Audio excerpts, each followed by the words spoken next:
Hello guys and welcome back to the SimpliCode programming channel. This is Vikesh and let's get started with today's topic, which is about recursion in Java. So let's first understand what do we mean by recursion, and then we will look at the details of the class which you are seeing on your screen. So recursion is the phenomena of a method calling itself. So we have the scenarios where we call a particular method on an object, right? But what if you have a scenario where a method wants to call itself? Now you might be wondering why a method would call itself, because this will go into an infinite loop, right? If you write a method called sum and then inside the sum method, you again invoke the sum method, then this will keep running into loops till your program goes out of memory. I will show you the example of that as well. But the basic idea is the use case where if you have a need where the method wants to call itself, that is where you will use the recursion concept.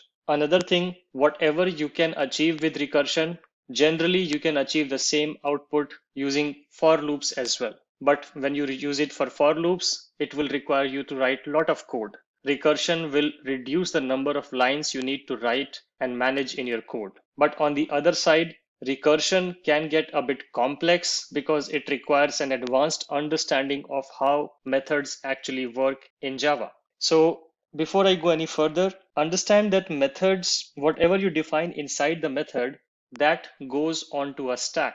Remember, I covered about stacks and it's a LIFO arrangement. So whatever you define inside your method, all those variables and all those statements, they go onto a stack. And then the stack gets emptied one by one, executing the statement which is sitting on the top of the stack. That is the concept of the method execution, that under the hood it is using a stack.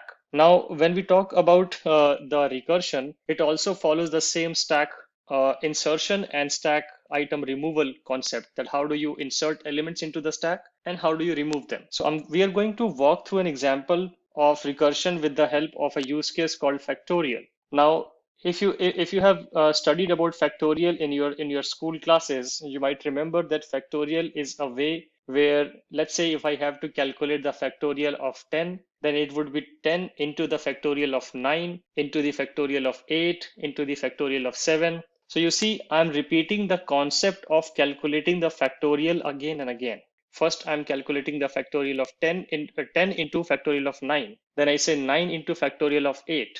Then I say 8 into factorial of 7. Then I say 7 into factorial of 6, and so on and so forth. So this is the concept of how do you calculate factorials. Another example where you can use recursion is a Fibonacci series. So when we talk about the Fibonacci series, the basic idea is that you sum the previous two elements, and that's how you create the next element. Then you sum the immediate previous two and you create the next element. So again, you perform the operation of summing the past two elements again and again to calculate the next element. So you see, again, you're repeating the same operation again and again. So try to identify that particular thing where you have to repeat the particular operation again and again on the whole sequence. That would be the use case where you might be needing to use a recursion concept. So here I have prepared an example for calculating the factorial of a number.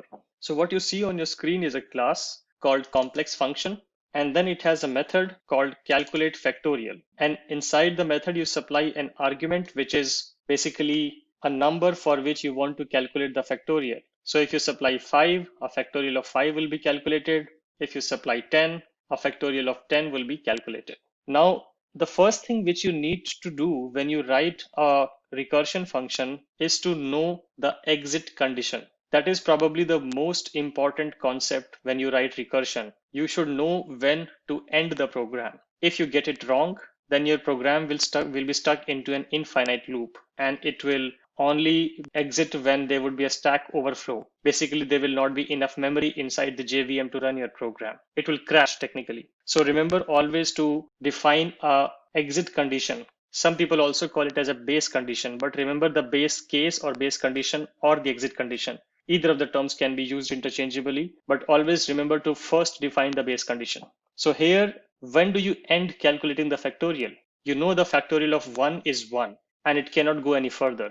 So that would be your base condition, that once If you encounter a scenario where somebody inputs 1 as an argument, then you simply return 1 because the factorial of 1 will be 1.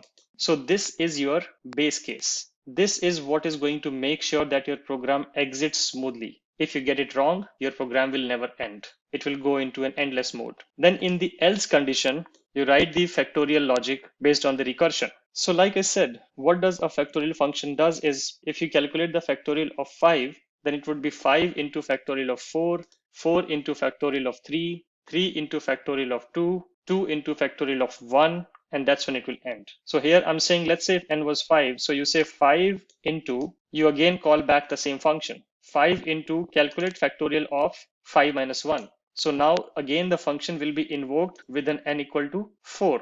It will go here, this condition will not be met because n is 4. It will go to the else block.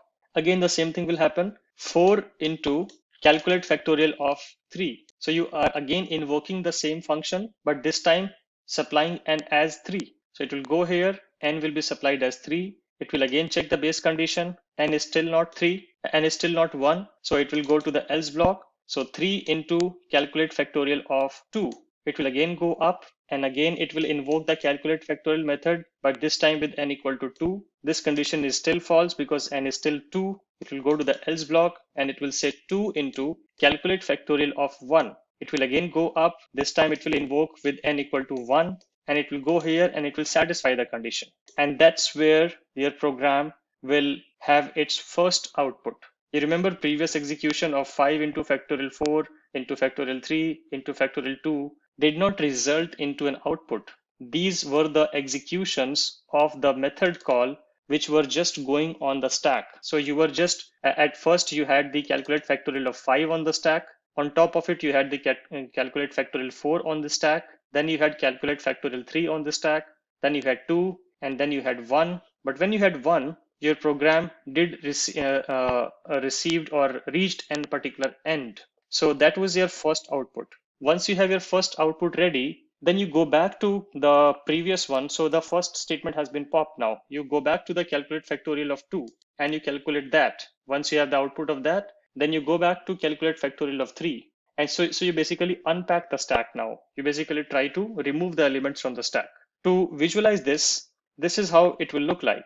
That you first call the factorial 5. Let me just change the name of it just to make it look exactly how it will go on the stack. So this is how it is going to go on the stack.